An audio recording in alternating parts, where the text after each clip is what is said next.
Record the cloud. Well, welcome. It is actually so exciting. We are here for our live monthly webinar. It's exciting. Brenda, I don't know why you are on. You're just front and center with me. I love that. Hi, how are you? There we go. Hello. I'm on my phone, so everyone has to love me for this because Lord knows what it's going to look like when we record. But we have a really special blessing tonight. We are blessed for those of you who, when I say Bill Bullock, you may go, but when you hear when I say the Rabbi's son, you're like, of course I know who that is. So many of you have used his teachings.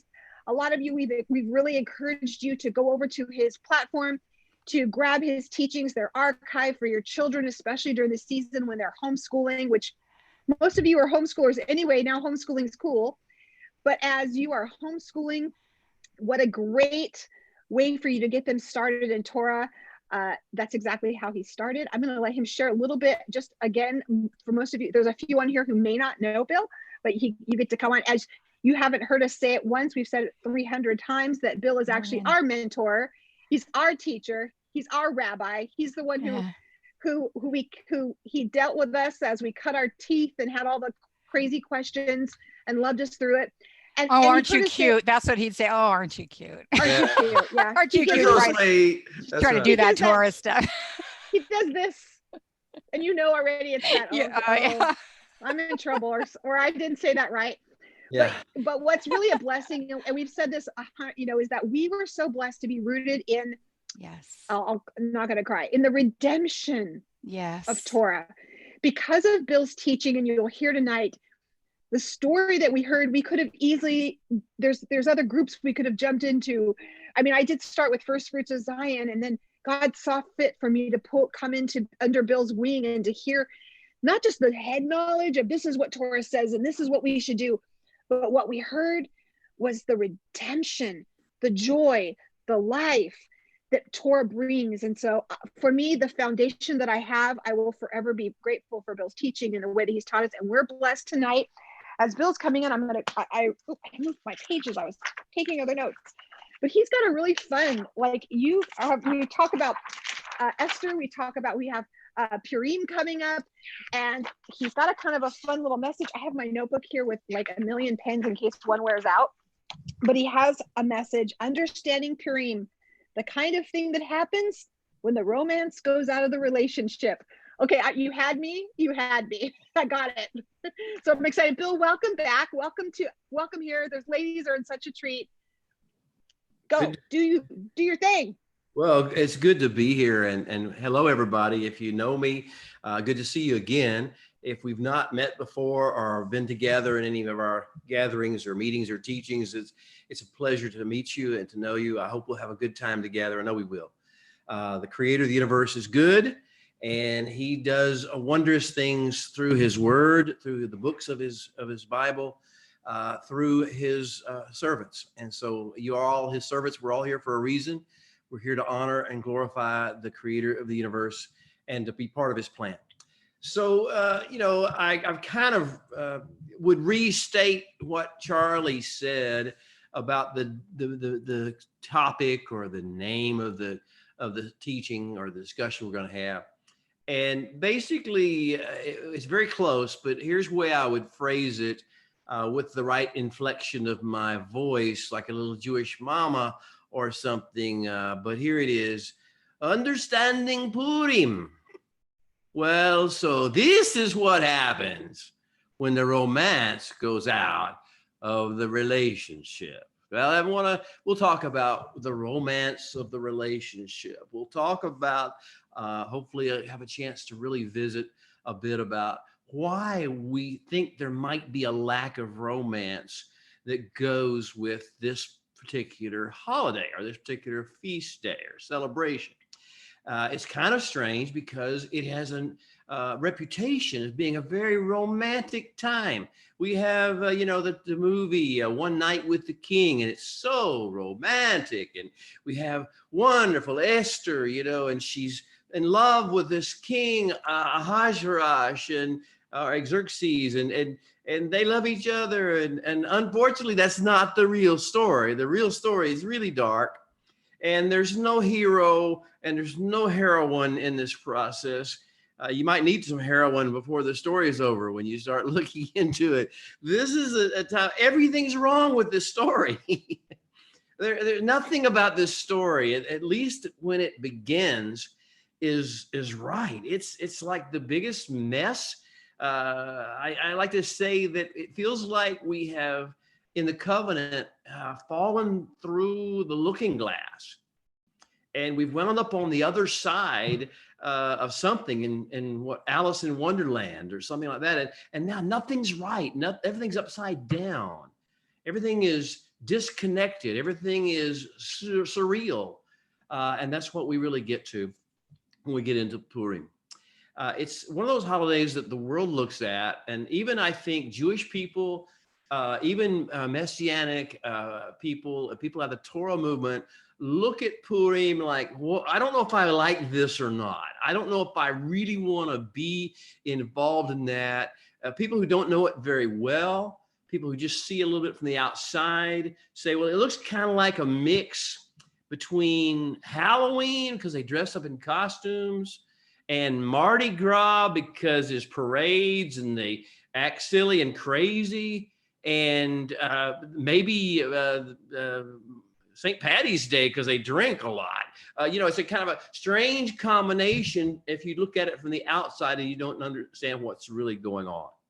So our job tonight, before 2 weeks into the time before we get into Purim, our job is to reconsider, reevaluate, and realize that what this really is a story about what happens when the romance goes out of the relationship.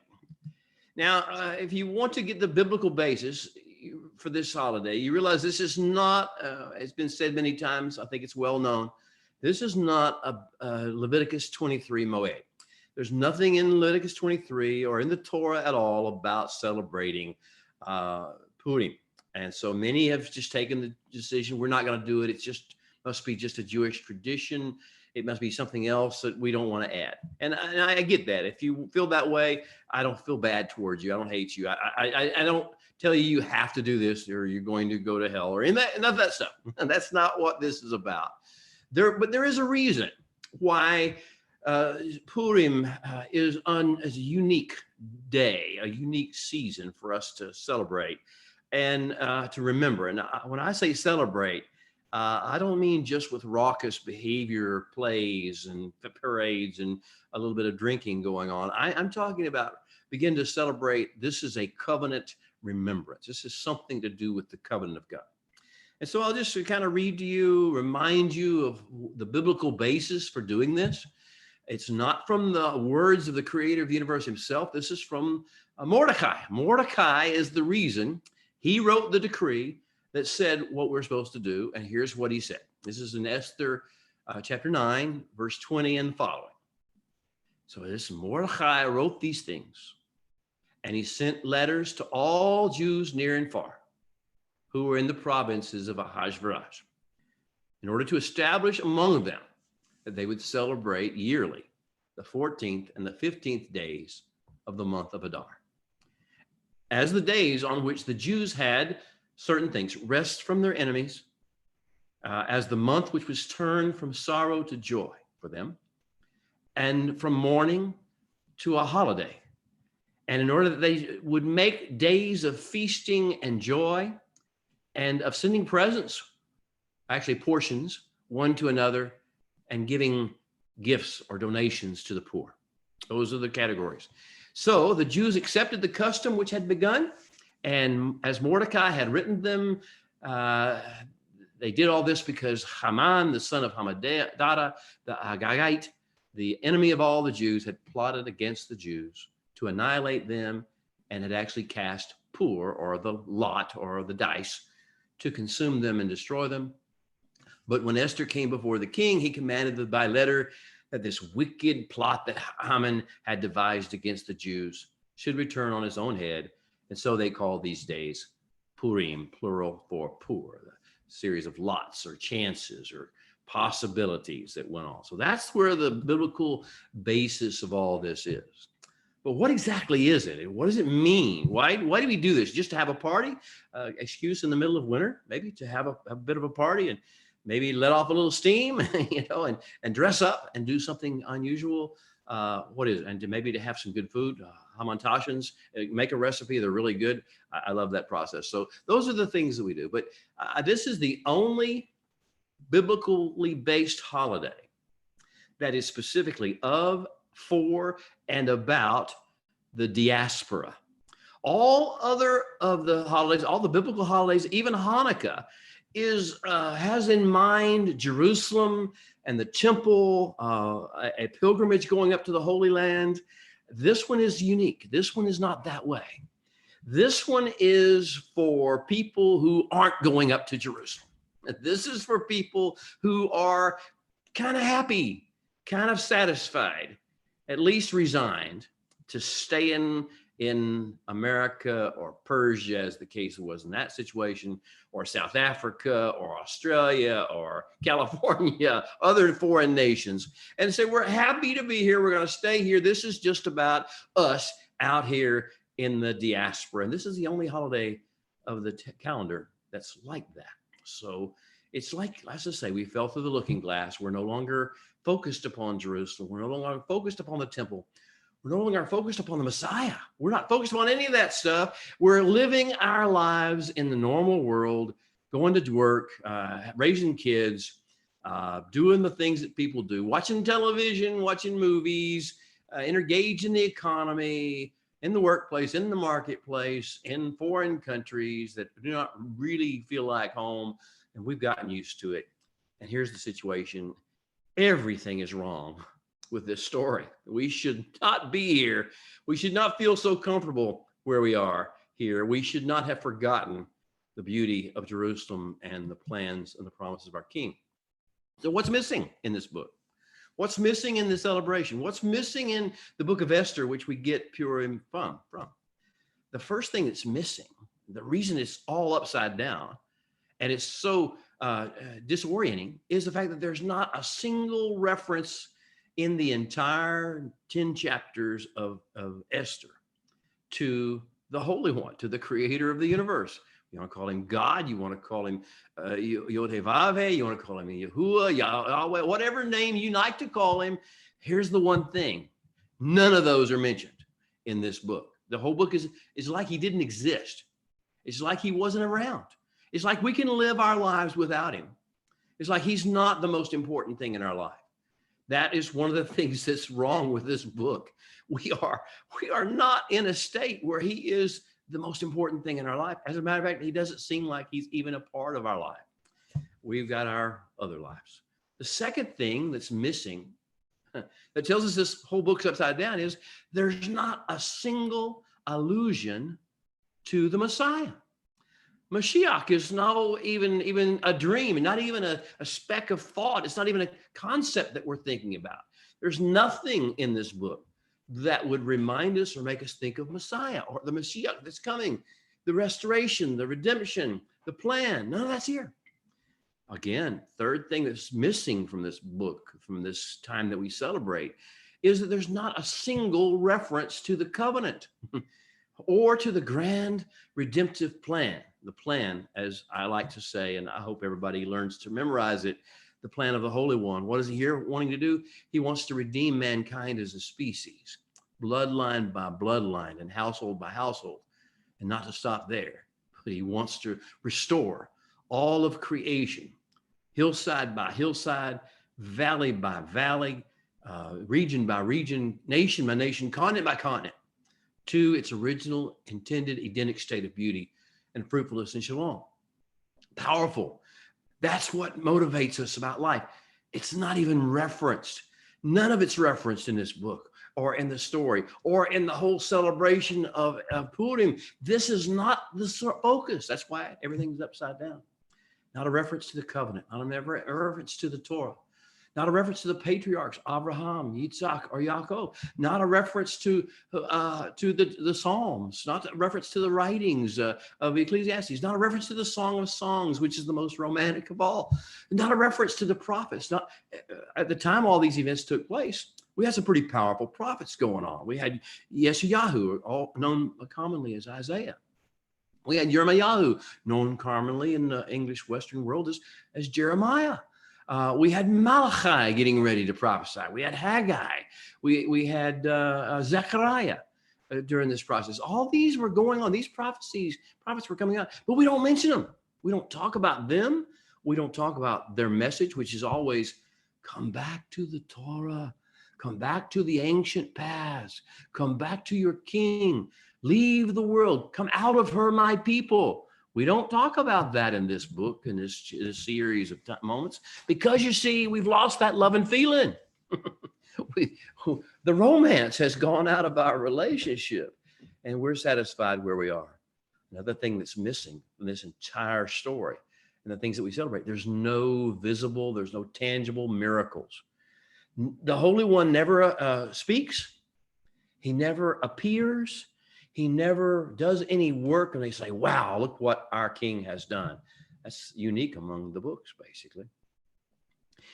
Also missing from this book, which tells you it's all upside down, is any reference whatsoever to the fear of heaven, to the fear of God. Oh, you know, the fear of God is what the beginning, it is the beginning of something, right? The fear of the Holy One is the beginning of wisdom. And we are not getting any of that in this book. It's not something that we're hearing. This is something else we're dealing with. And it's a miracle in a sense that we're going to see good things happen to the people of God. Good things happen in a situation where it is definitely not deserved. No reference to the fear of God. No reference to the love of God. How can we even have this conversation? I mean, what can people of the covenant, how can we not talk about the love of our King? How can we not be a little bit misty-eyed, a little bit Twitter-pated, just talking about the deep, abiding covenant love, the gentleness, the leadership, the guidance, the blessing of our King? Why is that not even mentioned anywhere in the book or the story? Neither God's love for us or his love for humanity or our love, affection, or dedication to him.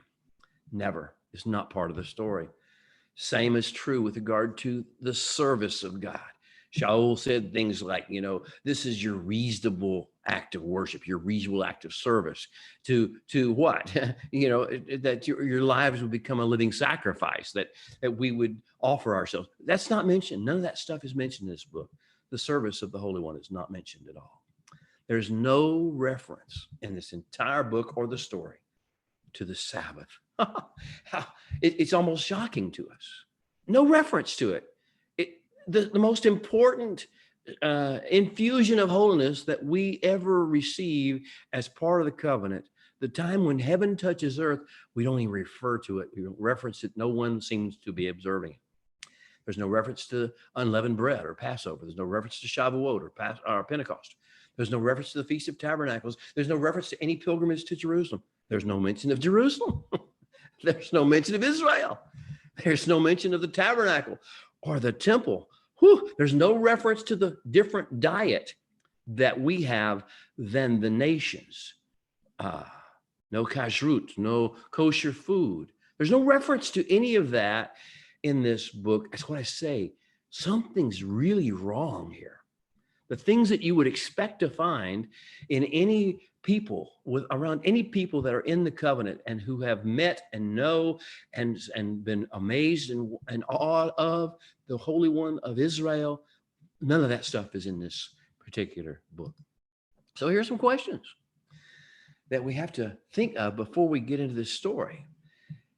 First one is, we know it all happens in Persia, right? Actually, the place, Susa, Shushan, also called from the Hebrew standpoint, would be Shusha. From Persia, it would be Susa. And it happens there decades after the decree of Cyrus, to which said, go back, all people, go back and rebuild the temple, go back home. That was after the Babylonian captivity. Cyrus came as the king of the Persians and said, everybody go back. 50 years has elapsed. Why are we still there? Why are Mordecai and Hadassah or Esther, why are they even still there? 50 years, 5 decades. I mean, some went back. About 5% of the Jewish population of the world actually left and went back to the promised land, went back with Zerubbabel, and they've rebuilt the temple. There is a temple in Jerusalem. It's the second temple. We haven't got the walls yet. That's going to come later. That comes with Nehemiah later, after this all story is over. So why are we still in Persia? Why are we still not in the promised land? Why are we not even talking about the promised land 50 years after the decree of Cyrus? Second question, heavens, why is the Jewish guy who's the hero of this story content to go by a pagan name? Mordecai, you know what it means? Mordecai is Marduk lives. Who is Marduk that he lives? Marduk was the patron god of Babylon. And so whenever Mordecai, he lets himself be called by a name which is said a pagan god lives. We're going to see that people kind of chose their names here. He could have gone with another name, but he allowed himself to be called Marduk lives, the god of Babylon lives, which is really strange because it probably is an embarrassment to some degree, because you understand Marduk was the god of Babylon, and he's living now in Syria under Persian rule. And Babylon was the country they captured and conquered. And so it's like a joke. Marduk lives, ha, ha, ha. Babylon is fallen. Well, at any rate, why does the Jewish hero go by a pagan name? It gets worse. It just gets worse. Next question. So we have this Jewish heroine named Hadassah. But here's the deal. She's pretending she's not Jewish. I call her Judah in disguise. Now, some of you back in the 60s and 70s will remember Gary Lewis and the Playboys in a song called Judy in Disguise. But I call Hadassah Judah in disguise because she's dressing up to pretending to be something she's not. She's pretending she's not Jewish. And how on earth is she getting away with it? How do you get away with pretending not to be Jewish? I mean, how do you get away with it during the 7 days of unleavened bread? When you're not to even have have leaven in your house or to eat it in any way, consume it. How do you get away with kashrut, the issue of not eating unclean animals or anything that is polluted or unclean? How do you get away? How can you not be found out that you're a Jew? How do you get away with not being caught on Sabbath, not working and meditating? And how do you get away with all the things that make you Jewish in the first place? How do you get away with it? Well, she got away with it. That's scary. If you can get away with being a person of the covenant, you're not a very good person of the covenant. Well, we'll see about that. Next question. What is this strange narrative about Vashti that starts the whole story off? I mean, it seems like it's disconnected. We don't need to know how Esther became queen. We don't need to know how disgusting Ahasuerus and his drunken men were that wanted Vashti, the queen, to come in the middle of their drunken party and show off her beautiful face and body. We don't need to know about all this perversion, do we? That's the world that they lived in, where this was normative. And Vashti, we don't need to know that she just, for some reason, she said no, she wouldn't go.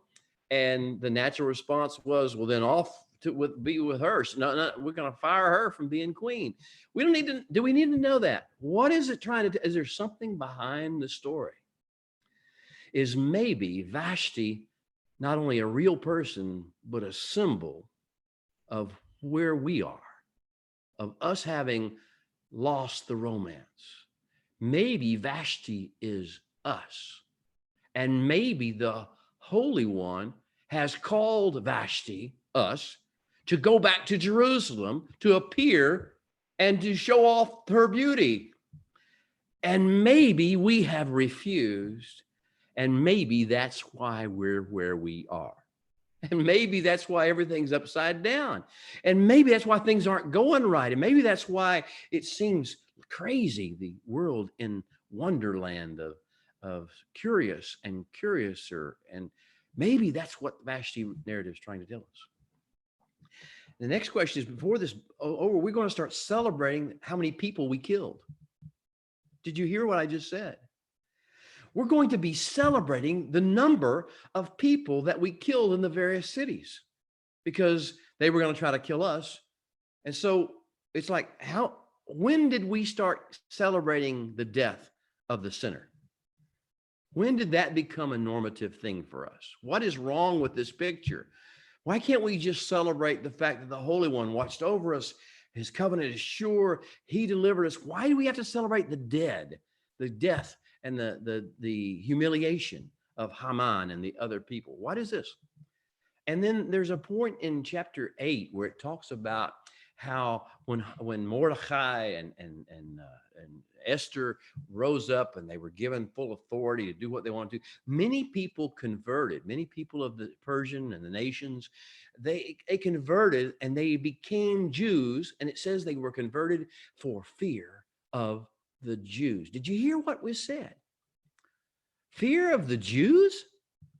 Why not fear of the Holy One? Why not reverence for the King? Why not love and receiving the love and forgiveness? Why not redemption? Why fear? There's something wrong with every part of this story. It's what happens when the romance slips away from the relationship. And the little questions that always I like to ask: what happened to the bloodline of Mordecai? Where are his kids? Where are his children? Where are his children's children? What about Hadassah? What about the heroine of the story? What children did she raise? How did she prove a Proverbs 31 woman? How did she handle Shabbat in the house? How did she take care of the things that are important? How did she welcome the stranger? And then how did she do the things that a Jewish woman, a covenant woman, does? What is wrong with this story? Well, that's some of the questions we could ask.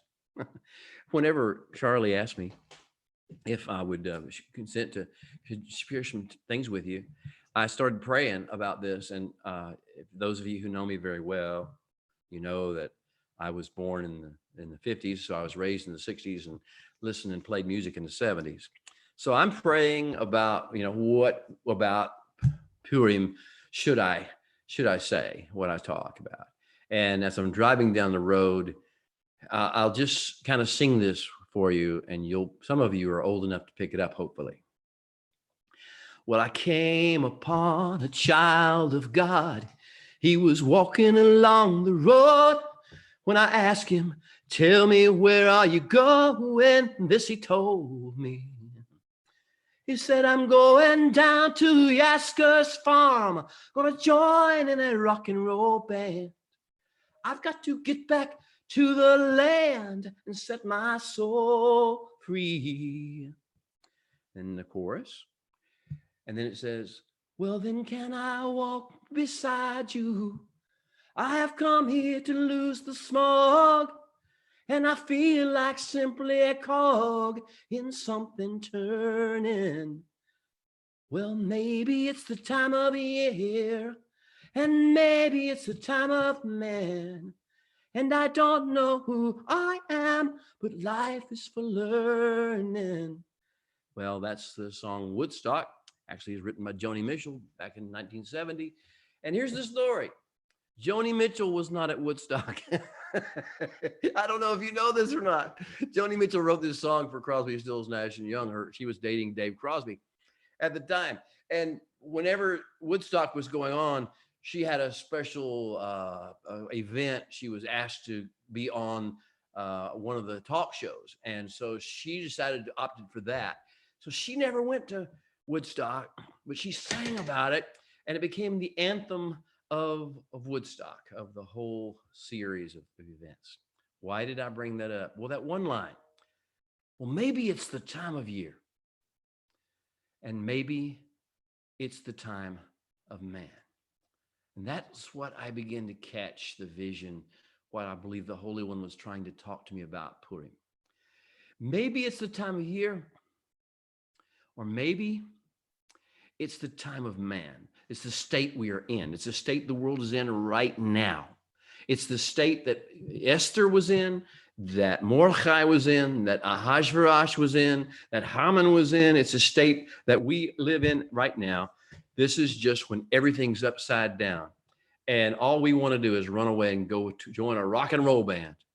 And we want to go to the land and set our soul free. We're stardust, we're golden, and we're caught in the devil's bargain. Well, that's sort of the basic intro. The Cliff Notes version of the Purim story, set in ancient Persia. The king is named Ahasuerus or Xerxes. The queen starts out as being Vashti, will end up being Esther before it's over. The bad guy, the antagonist, is Haman, the Agagite, or he's an Amalekite. He's second in command in the country before it's over with. The Jew, Mordechai, is a minor official. He's, as a matter of fact, it's one thing is said about him. It said that they found out that he was a Jew because he told them he was a Jew. Think about that for a second. They find out you are what you are because you tell them you are, not because they can tell by looking at you, not because they can tell by your actions, not because they can tell by your conversations, not because they can tell by your concern for other human beings, your love for other people. You have to tell them that you are a son of God, the son of the covenant, or a daughter of the covenant. Does that sound like today to anybody? Most of us, they can't see us. They can't tell by the things that we do and the way we carry ourselves and the way we live and the way we rise above the anger and the angst of discussions. And we learn not to be selfish and not to be easily offended. That we don't show that, so we have to tell people what our beliefs are, what our position is, what our covenant is. So the basic story continues that Haman he gets mad at Mordechai when he finds out he's a Jew and he doesn't bow to him. So Haman convinces King Ahasuerus, and it'd be a great idea to let him just annihilate all the Jewish people. We can picture that. We've seen that happen many times in history. He wanted to enact the final solution. Unfortunately for him, it turned out that the king's new queen, Hadassah, which is better known as Esther, was secretly a Jew, secretly Jewish. Nobody knew it. Even Ahasuerus didn't know it. She kept it a secret, which is crazy to me. And she interceded with the king. And as most of you know, the decree got turned around on its head. Everything that Haman planned for Mordecai and for the Jewish people, the tables were completely turned. What he was trying to sow, he reaped big time. And so that's what we celebrate, is the fact that it all turned back the other way. Didn't happen the way we wanted. So we're supposed to have on this day, on 2 weeks from today, 2 weeks from tonight, we'll have a series where we think about having rest from our enemies. How nice would it be to have rest from our enemies?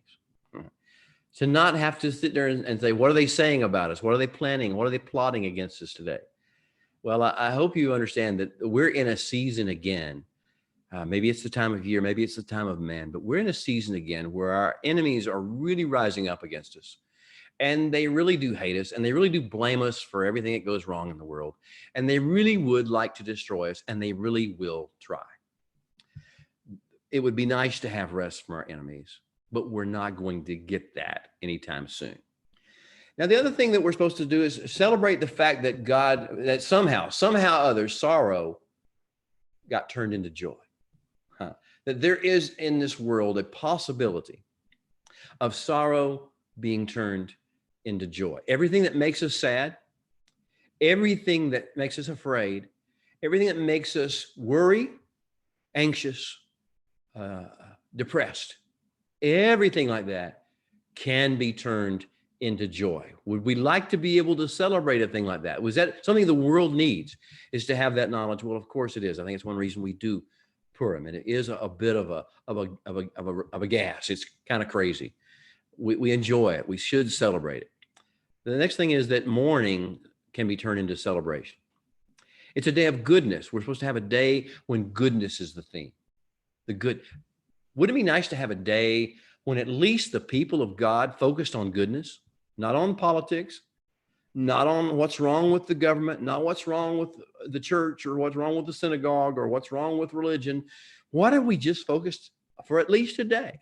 We shut out everything else that was not goodness. That's Purim, the day when we focus on goodness. It's a day.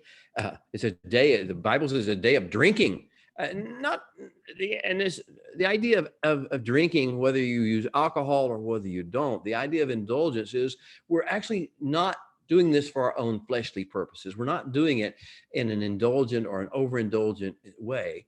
The idea is we do everything to the glory of God. And so that idea of whatever we indulge in this day to the glory of God, that means it's under limitation, it's under restriction, it's self-denial. We self-deny. We don't do things just to be to express all of our desires.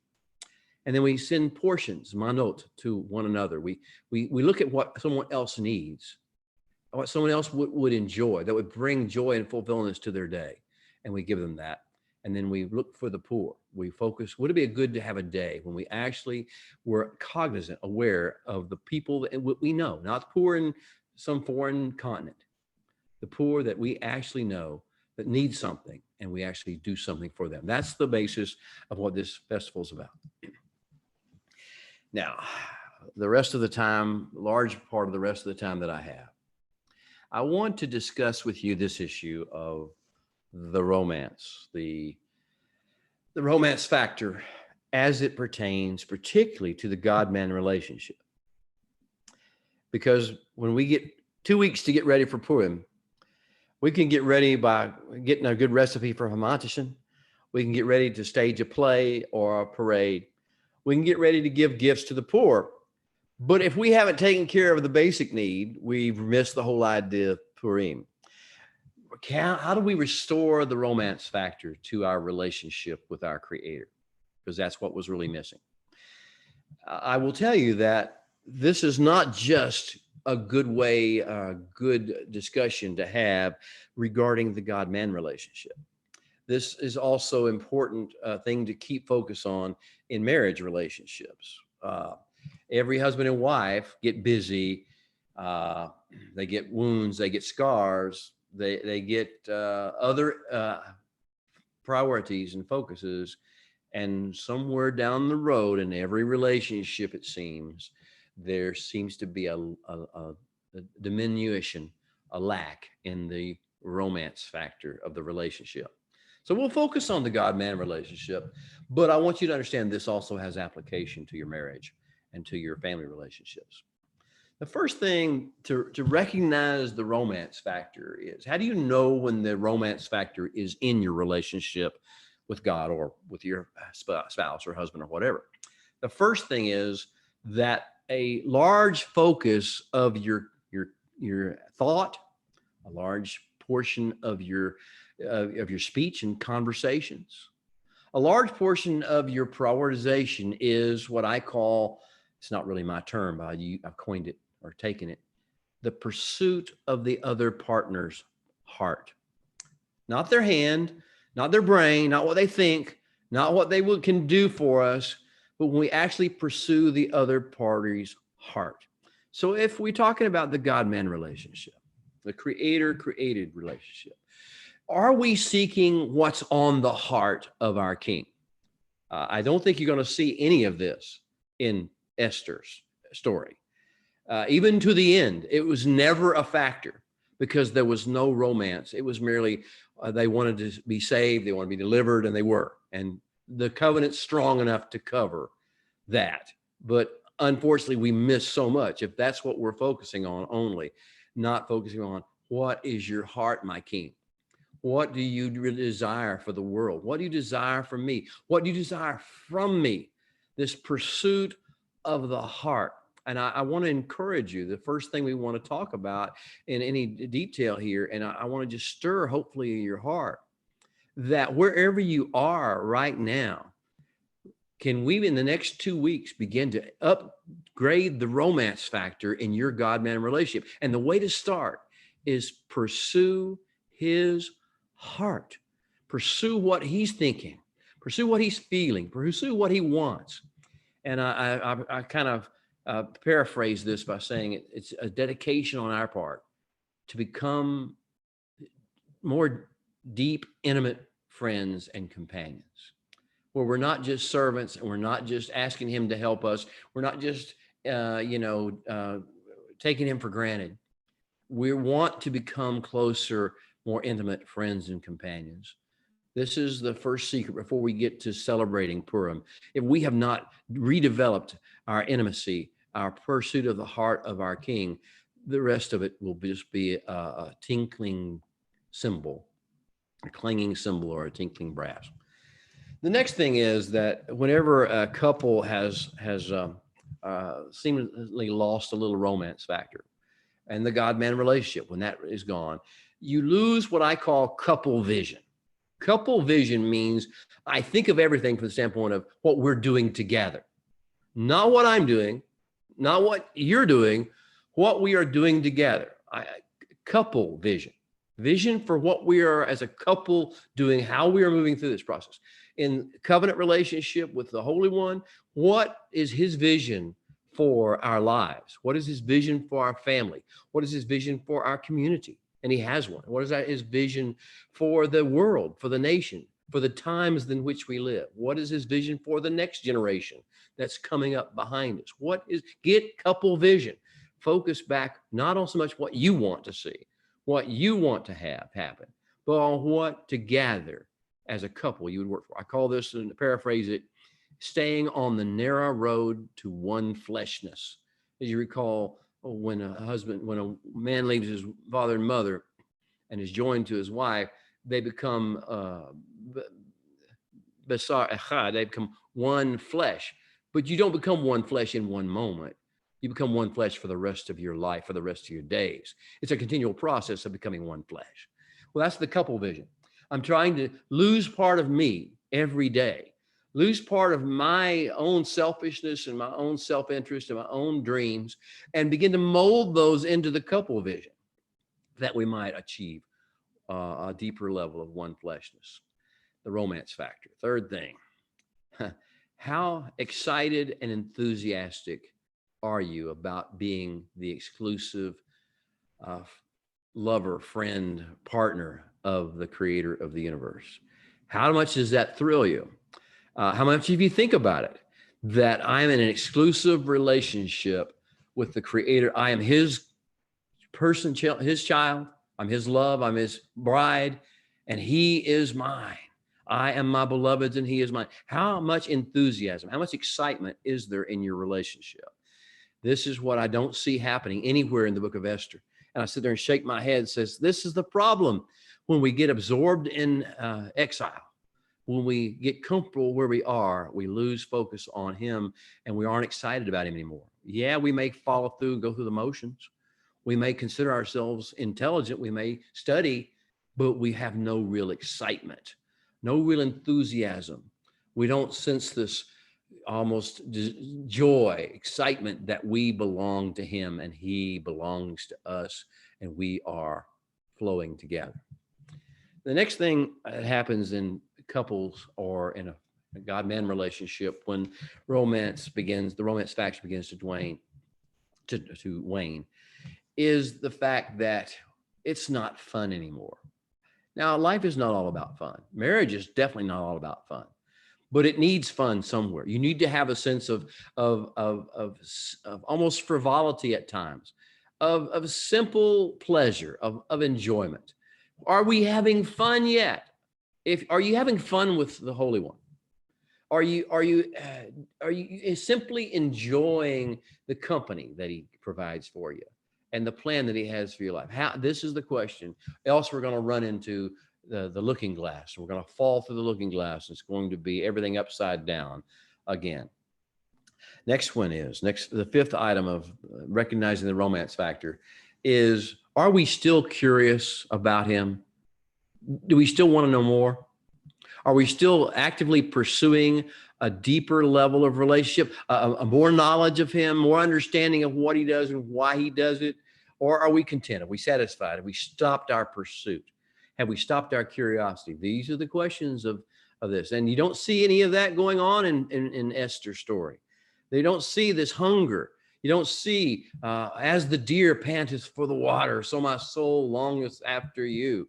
You don't see how I long for the courts of the Lord. You don't see, I would rather be a doorkeeper in your house than to be among the tents of the wicked. You don't see any of that. Matter of fact, the tents of the wicked is where we stay.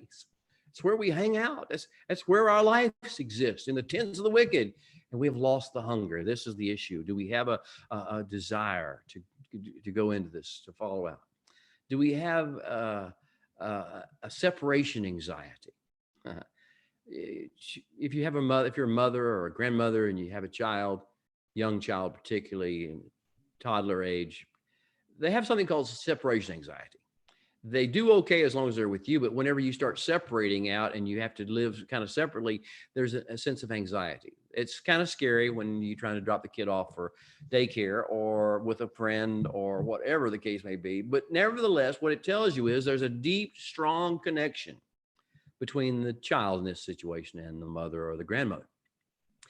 Well, the same thing happens with the Holy One. We should have a bit of a separation anxiety whenever we live our lives focused primarily on the things of this world and the people and the markets and the task and the jobs that we do in this world. We should have a little bit of separation anxiety. And when we lose the separation anxiety, we don't really care if we're with him or not, if we're having a conversation, if we're holding on to his hand or not, when that does not bother us to separate, that means we have lost the romance factor. How are we like that? Do we need him every moment? Do we sense a desire to reach out and touch his hand, or at least have a conversation with him, look up to heaven? Do we have that anxiety whenever the thought is that somehow or other we're losing the closeness, the contact that we desire so much?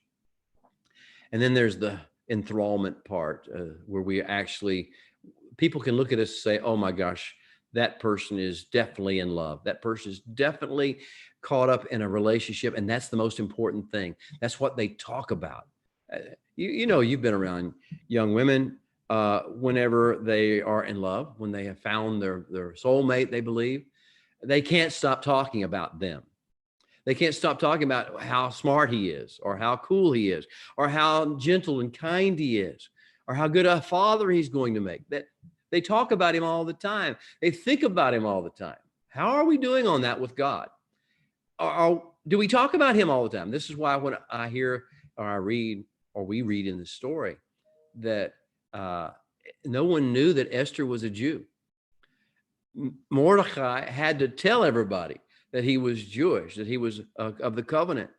How can that happen?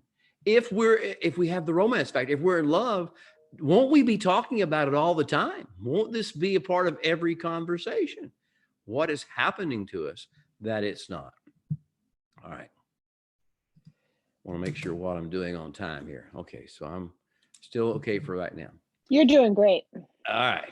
So any comments or questions before we go on? Let's take a little breath here.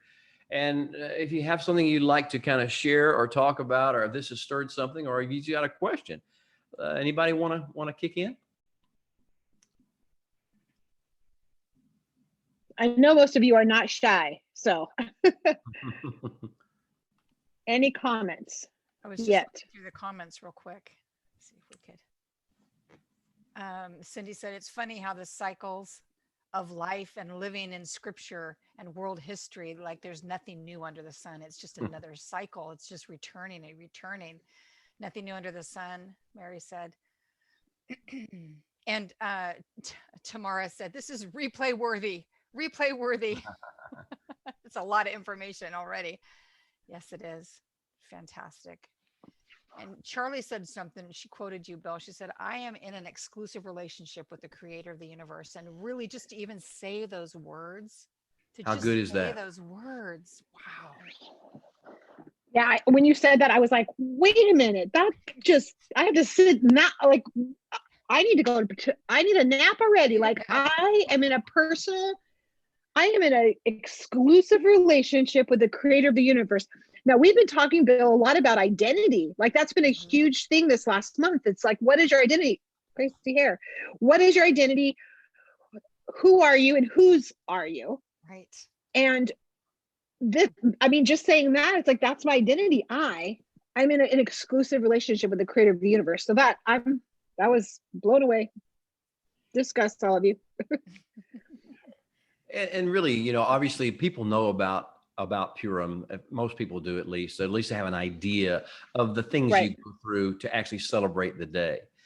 Right. But my focus in this day is to do the things that I hear in the comments. I just heard in the comments, to draw that as being the main focus of everything that we're going to do to celebrate Purim, is to rekindle that sense of total awe and excitement that we are in an exclusive relationship with the creator of the universe. And he has a plan and a purpose for us that is so much bigger than any of the situations we face. And as a matter of fact, he will take, and that's one of the things I guess I'll go off on now. I don't ever mean to speak ill or use Lashon Hara with regard to any of our heroes of the Bible. No. Now we have Mordechai and we have Hadassah, who's masquerading as Esther. And as this story starts, if you could ask for the worst possible examples of the people of the covenant that you could ever find, you probably are pretty close to the Mordechai and the Hadassah that started this whole process off.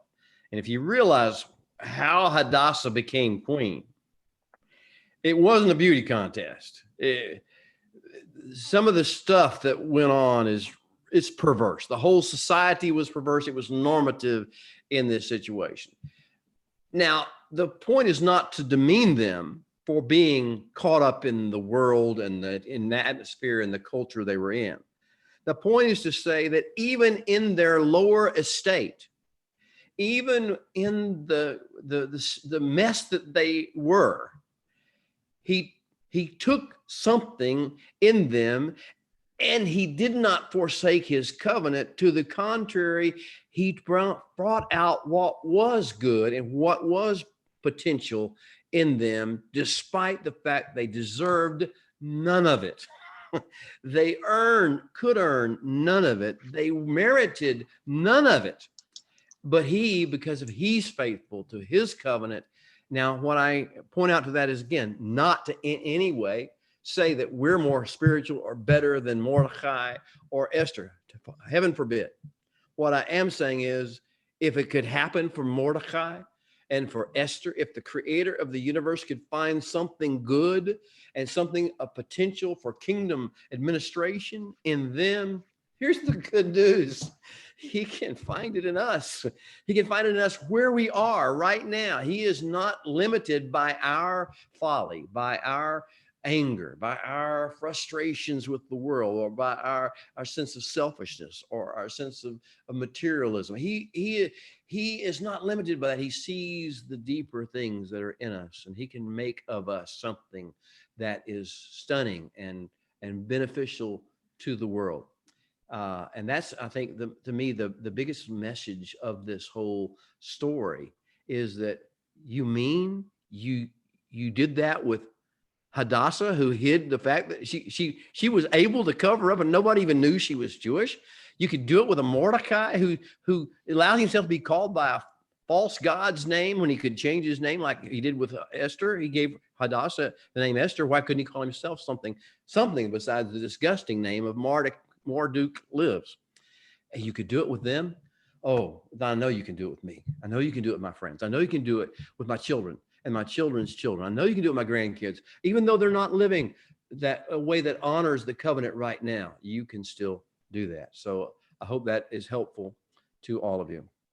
It was. I'll just pop in to say Mary had made a comment that said that Esther didn't say anything because Mordecai told her not to, and she was being obedient to Mordecai as her father, because she was adopted, even as she was actually adopted by him in ancient Near East customs, she was adopted.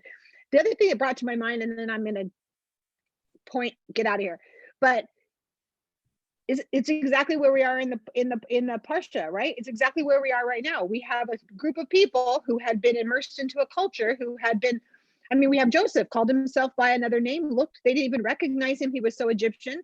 We go into them becoming so Egyptian that when they're pulled out, now they're being spoken over them to be told who they are. And that's what we've been really hammering home, is that it doesn't matter who you are. He's going to tell you who you are because you're his. And now we're going to say, we have a new Billism. I am in an exclusive relationship with the creator of the universe.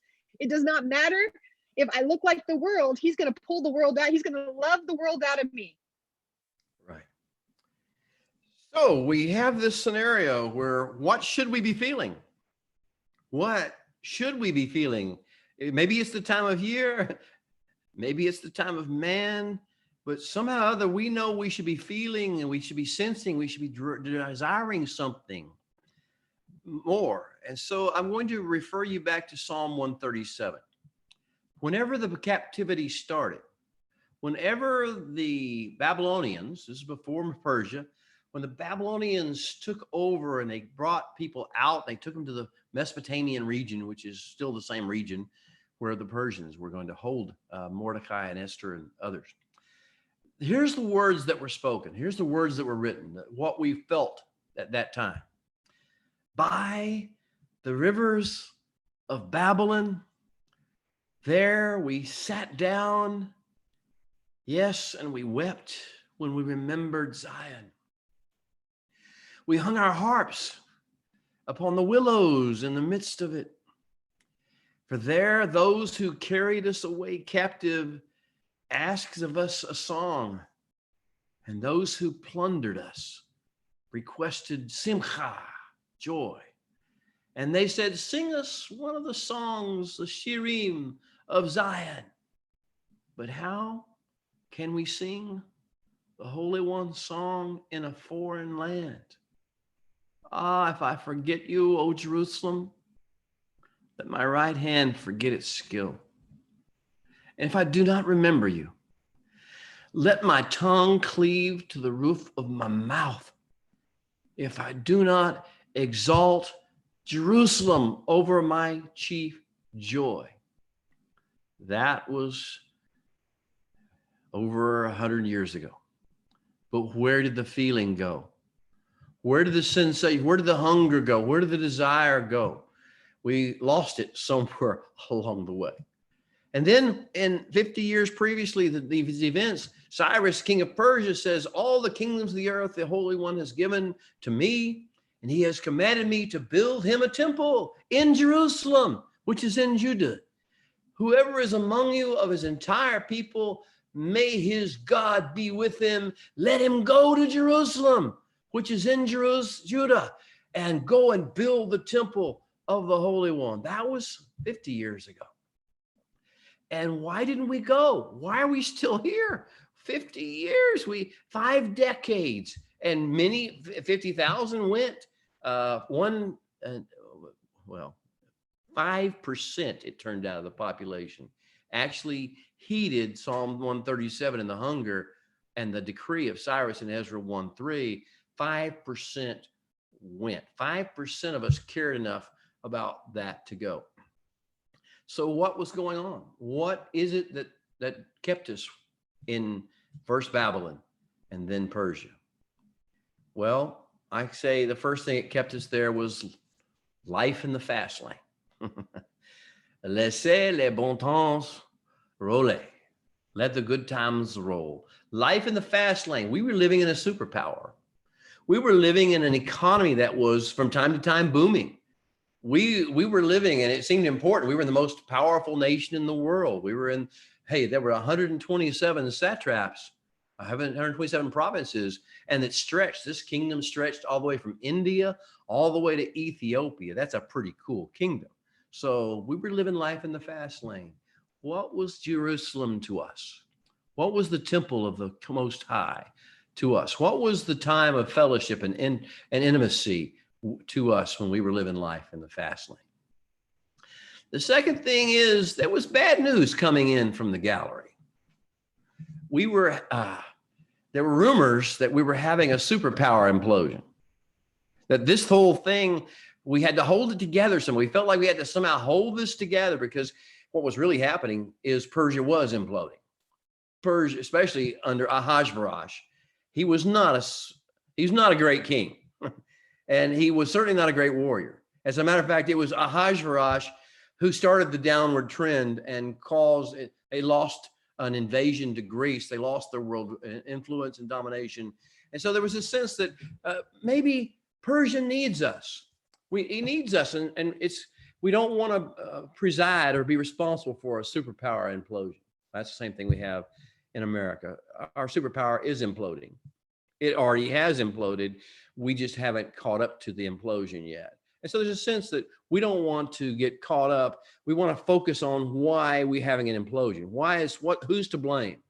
Who's wrong? And that's not going to get us anywhere in this process. We have another mission to fulfill.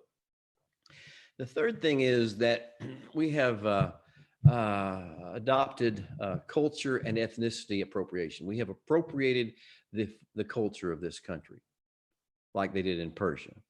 They appropriated the culture. They appropriated the calendar. They appropriated the behavior. They appropriated the holidays. They appropriated the philosophies.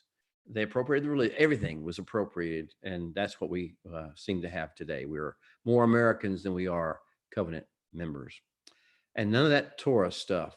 Torah stuff would seem like get in the way. And I think by and large in the covenant community, a lot of people think the Torah stuff is in the way. It keeps us from doing what we need to do in America. And then there was the attitude that, well, let's just keep the party going, keep the party atmosphere going, and maybe nobody will notice, and it'll all go away. And then there's the fact that the king may be a drunkard and a pervert, and Ahasuerus was all of that. But he sure knows how to throw a good party. He sure knows how to entertain and keep us all interested. So those were the things that were keeping us in Babylon or then in Persia. Why, though, will we not go back? What are we missing? What is the passion of our lives now? If we're not passionate about the king, if we're not passionate about his covenant, if we're not passionate about his Sabbath, if we're not passionate about his Torah, if we're not passionate about who he is and getting to know him better and getting to be more intimate and close to him and focusing on what he wants to do with us and through us, what are we focusing on? What is our distraction? What is the seduction that we are under? What lies are we believing? What priorities have we replaced him with? And this is a challenge that I throw out to everybody today in this gathering, this meeting. This time when you read it, watch it today, or if you watch it back, you see it another time. What seductions have gotten between you and the Creator? What is it that's keeping you from wanting to spend more time with him and less time with the world? Well, what we're going to find out is that the story is going to end pretty well. Despite all the mess we're in, despite the lack of real dedication to the covenant, despite our lack of merit, we're going to find out the faithful covenant partner is going to do good things anyway. But we're going to go through some mess in the meantime. Obviously, the decree, the letter sent out that everybody can kill us and take all of our property and use it for themselves. And congratulations, and they'll even get get paid by Haman all this money, all this silver for killing us and stealing. That's a pretty tough decree. So we go through some stuff. So this is what happens when the romance leaves the relationship. Yeah, the world gets really ugly and angry about us. Hi, baby. And that process takes place, and we learn, okay, this is not good. We could have a better way if we actually stay close to the Holy One.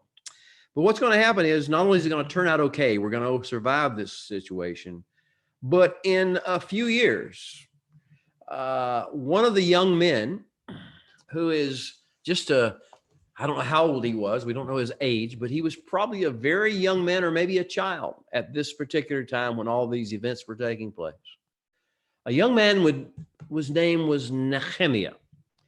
Your English Western speakers would say Nehemiah. This young man was growing up during this period of time. He had not yet entered into the service of the king of Persia, which he would later on down the road, a later king, Darius. And this man, Nehemiah, who was alive during this process, is going to somehow, in another generation, he's going to pick up the scepter. He's going to pick up the hunger. He's going to pick up the desire. He's going to pick up the romance of the creator of the universe again. And he is going to lead the charge back to Jerusalem, back to rebuild the walls of Jerusalem, back to restore the people of God to their rightful place and their rightful calling and their rightful mission. He's going to undo the work of Vashti. Whenever we were Vashti, we played the Vashti role. And we wouldn't go back. We wouldn't go into the king's temple when he would call us to. Nehemiah is going to return. He's going to turn that back on its head. And so we see that there's someone alive right now. There's a young man, there's a young woman, a young girl who is alive even in these days of trial and tribulation, even these days when things look really bad because we've not fulfilled our purpose and we've not lived up to the calling that God has offered. But there's a young man, a young woman, a child even right now growing up that is waiting to be inspired, waiting to be encouraged, waiting to be taught, waiting to be loved, and waiting to be have modeled for them the level of relationship with the creator of the universe that makes them want to be all they can possibly be. There's a Nehemiah waiting out there, waiting perhaps in your home, maybe in your one of your grandchildren, maybe a young man or a young woman who lives down the street. There is a Nehemiah waiting to be inspired by you overcoming your obstacles the way Hadassah did, by you overcoming your negativity the way Mordecai did. They're waiting. They're there. There's always one. There's always 10. There's always many that are willing. So look for the next Nehemiah. He's there and he's waiting to receive that inspiration from you. Well, so how do we live? How do we recapture the romance? How do we begin again to be a shining light that can't be hidden? Don't hide it under a bushel. You do not put a candle or a light under a bushel. You set it on a hill, like a city set on a hill that cannot be hidden. How do we begin to step back into that process? Well, that's, I think, the first step of Purim. Do you enjoy the Creator? Do you enjoy the Holy One? Do you enjoy talking about the Messiah that he's brought forth? Do you enjoy making this the focus of your life? Or would you rather talk politics? Or would you rather talk money or economics? Would you rather talk government? What would you rather do? What do you think Nehemiah needs to hear you say and talk about? What do you think Nehemiah needs to see you doing? How do you think Nehemiah needs to see you interacting with the Torah, with the Shabbat, with one another? How do you think the Holy One would call you to be the example this young Nehemiah, or young Hadassah is waiting to receive modeling of the kingdom? Well, that's the message that's right in front of us today. I have some other things that I was going to talk about, but I think that's where we need to focus our attention and kind of stop for a second. I'm going to pray for you in just a moment, but I do want to ask for any more questions or comments or thoughts that you may have in this time. You guys feel free to unmute yourself if you have a question. While we're waiting to see if someone unmutes, Caitlin says, "Oh my goodness, that was the Psalm that I was just reading last night." Wow. Psalm 137, I'm sure. Yes. He is so faithful. Ginger says that her major study task this year has been to have the humanity of Bible characters revealed to her, and that they were real people, just like, she says, like me.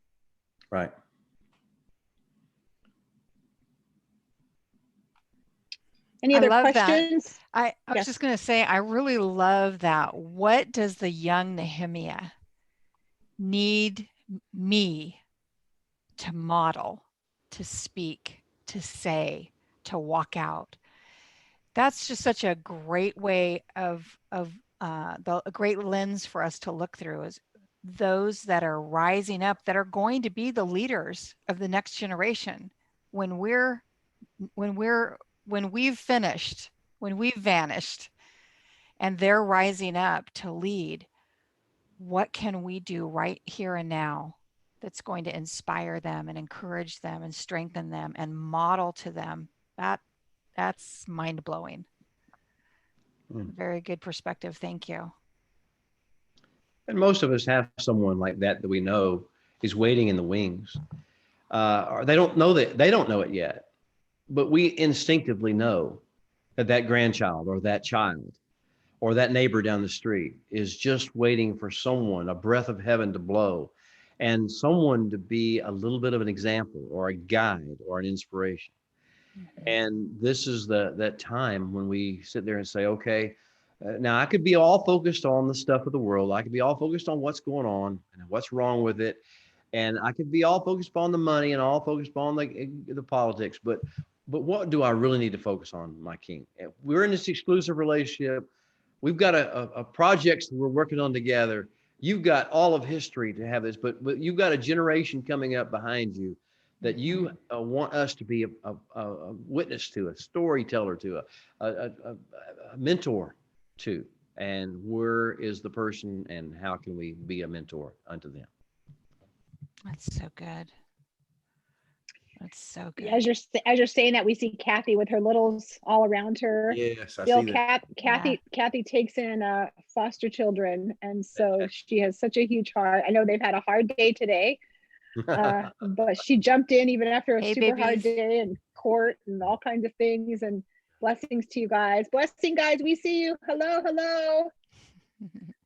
I love it. Yeah. What a blessing that she is to all the littles. You know, you have your own, Bill. You have your own Hadassah. That when you walk into a room, you know that you see the anointing all over her, and you know that she'll be one that changes her generations, and that's right, and those in her sphere of influence. You can see that. Erica, do you have any questions? Anything you'd like to ask? No, I enjoyed listening. I jumped in late today, but I was glad to be here. Debbie said, you never know who's watching you when you pause and respond wisely instead of reacting. That's a really good point. That is true. Debbie.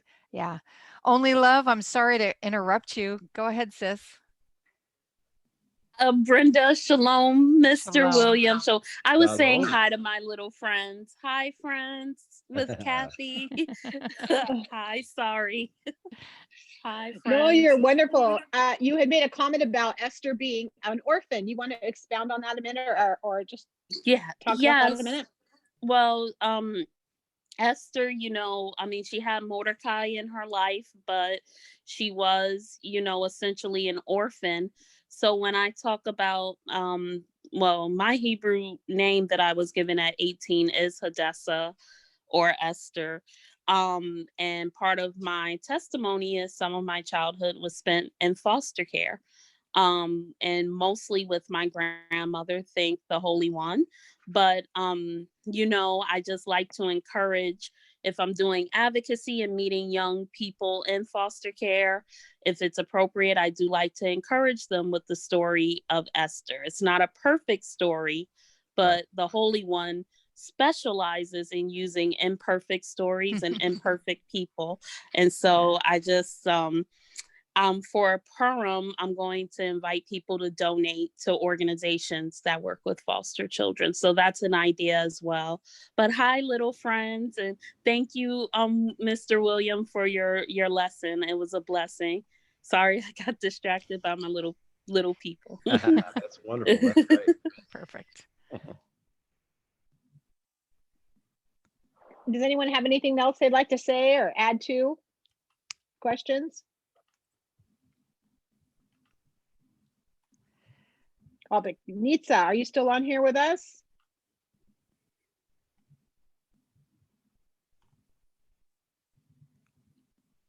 She is. Nitsa, do you want to unmute and say hello? Any add-ons? Comments? It's a quiet group. Oh, We're not there she used is. to this. I know. Kathy and everybody and TD and Ize. I came on late because I was getting dinner for my family. Yes. But yeah, it was very encouraging what I did here. And thank you very much and for those perspectives. And, you know, I know a lot of times I speak that into my children and grandchildren and other people who have children. And, you know, the kids today, even when they come from a pretty good home, they just don't understand that they really are special and Father has a big job for them to do. Absolutely. So thank you. Thank you. Well, I know the big takeaway, I see that Only Love says it again, is that the big takeaway today is going to be, I am in an exclusive relationship Right. with the creator of the universe. Isn't that fun? That's our quotable Yeah. quote. I don't know, it's DB's, so I don't know. Debbie. Debbie. Oh, it's Debbie. I'm like, Mhm. I need new glasses now, apparently. Let's see. How can we incorporate more of the traditions of Purim and the Moedims in our homes? That's a loaded question. Oh, that's obviously a loaded question. I mean, I'm sure y'all talk about this from time to time as you do. But the key factor, I think, is it has to be something that is not forced upon children as a job or as a chore. There is some serious things that we do with regard to all these holidays. But the reason these are something that will be part of the collective memory of every child in a family is because A, there was something enjoyable and fun. B, there was something probably good to eat, you know, and and activities that were not like forced upon them. And then finally, the idea that it just felt like this is right. This is not a unpleasant experience that we're just having to be force-fed information, or this is just feels so right that this is what our family is doing, and we're having a good time doing it. We're learning some things, but we're not being force-fed. We're not being tested. We're not being made to sit and behave completely. I know every house has different rules about, you know, how much activity and how much energy you can expend at a table or during the concept. But I try to encourage everybody, don't make this a drudgery to your children. Let them understand they're kids, and to the extent that your household rules will permit it, let them be kids and let them enjoy and celebrate their childishness, because that's part of all these festivals. All the Moedim are about telling a story to children. That's really, it's not about all the little actions you do and all the little things, not sacraments. It's not, you have to get all that stuff right. You can get all that stuff right. If you don't tell the story to your children, you've missed the whole point. The whole point is to communicate it in a way that brings energy into the child and makes them want to do this when they get bigger with their own family. That's the thing I would say. Make it fun. Let learning not be forced, not be pushed. While behavior does need to be kept reasonable, iron fists probably need to be removed, and let them have fun. Let them run, and program some activities that let them be kids, because they'll remember that forever, that they had fun, and do some things with them. That's even better. Do the things with them. I love that. I love that. Just what if we have our goal for each of the Moedim, that our goal for the festivals, for those that don't know that word, for those for the appointed seasons and times of the Holy One, what if the goal is just to have them want to do the same thing when they grow up? And what happens is that will evolve, right, Bill? That'll evolve with each year as they get older and older. As they're little, you make it fun and do certain, then they can't wait for it to, don't make them be dreading that it's coming around, right? This should be something they can't wait. Just like how we used to celebrate, you know, if you had Christmas, they couldn't wait to do it. And then they wanted to bring the traditions. You know, some of us started later. And if you have children that are older, they may be still doing those traditions. but make it so it's so fun now that they want to change. Like instead of it being this, I love that. So it's not a drudgery. Exactly. And if we do make it a drudgery, we will not communicate this to the next generation. We must make this happy, fun family activity that has a good meaning, that has some substance. That's the thing you're going to find with most of the holidays or things that people do in the world. They can be fun, but they have no real meaning. They don't make you feel part of something great. But we have something to make them feel part of something that's fantastic and be fun and enjoyable and family related and wholesome at the same time. Right. Great. Bill, before you pray over us, I wrote down your journey of the awestruck heart. You have a beautiful teaching on that, and it's available on your site. And I'll make sure that I put that in all the comments and notes and anywhere I can, and send it, email, whatever. But would you say, I know you have this for a specific season, but would you think that this might be another season that they could go through that again? Well, I mean, obviously the Awestruck Heart series, it's a series. And Right. my goal is to do with the Awestruck Heart series pretty much exactly what I just said. Make it entertaining, enjoyable to share with family and friends. And so it's a little series of the daily devotionals that go, they're more poetic and hopefully inspiring and encouraging. They're romantic in some regards, in the sense of the God-man relationship romance design. And of course, the idea is that it's the journeys of the awestruck heart. There are beats in every human being waiting to be awakened, an awestruck heart. And that awestruck heart is the heart of love. And that is waiting to be awakened. It's born, you know, Ecclesiastes says, and God has put eternity in the heart of man. That is the awestruck heart that I'm talking about.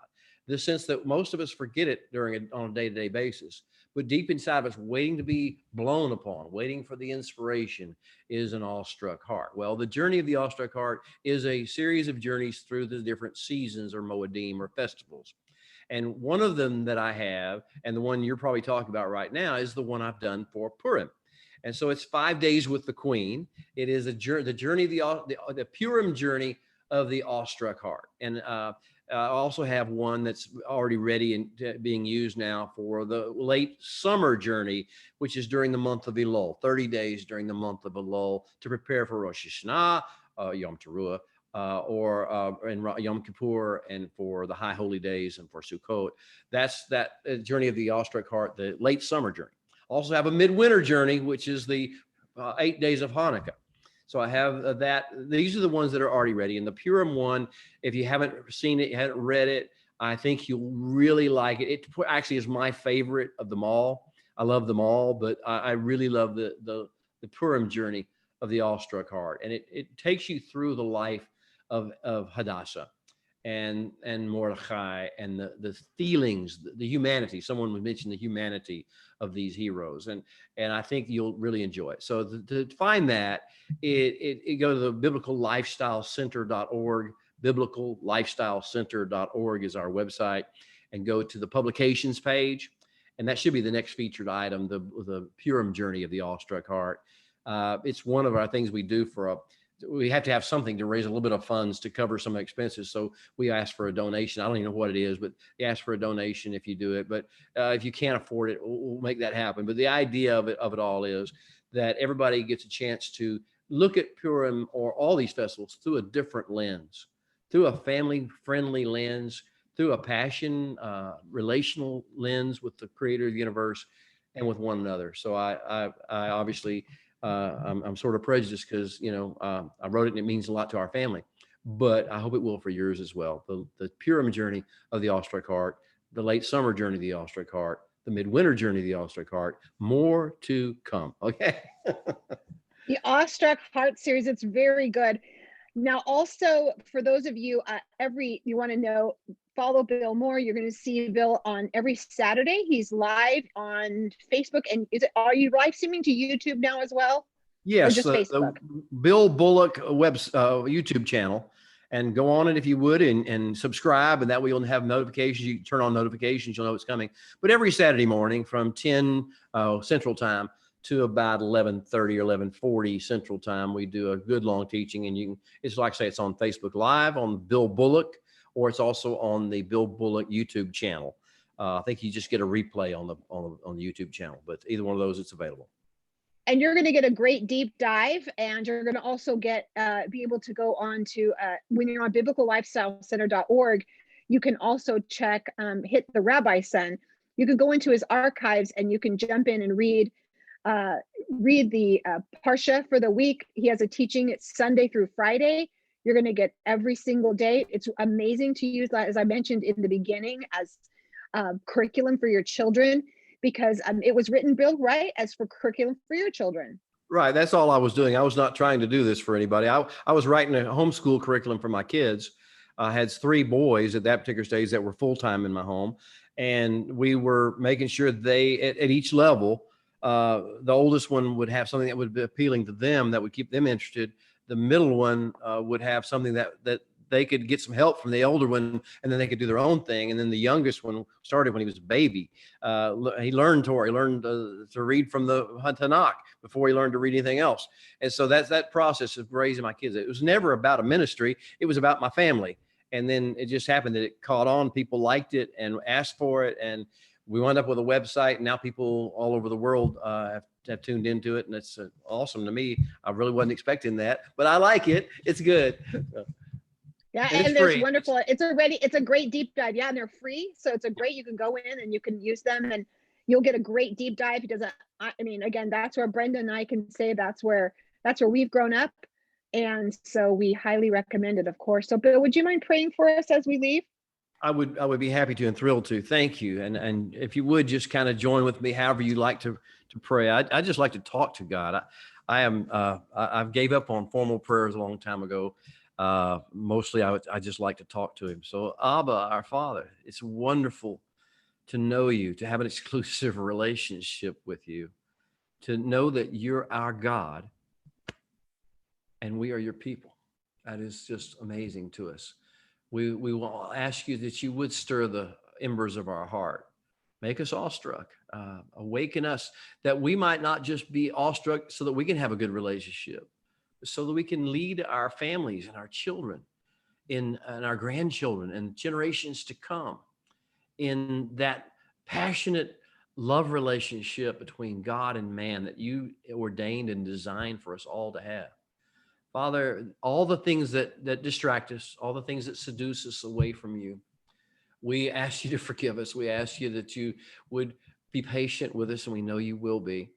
We ask that you would help us to overcome, strengthen us in our inner man to overcome that, to stay focused on the beauty of Messiah's persona and his calling upon our lives, his call to become fishers of men, his call to love our neighbor, his call to be all that we were created to be. Lord, draw us passionately into that following discipleship relationship with him. And Father, as you do these women and all the women that are on the Rooted Cafe, the portion for Charlie, for Brenda, for all those who are working in it, I pray, Father, that you will multiply their energy, multiply their vision, multiply their understanding, and multiply their impact in the world.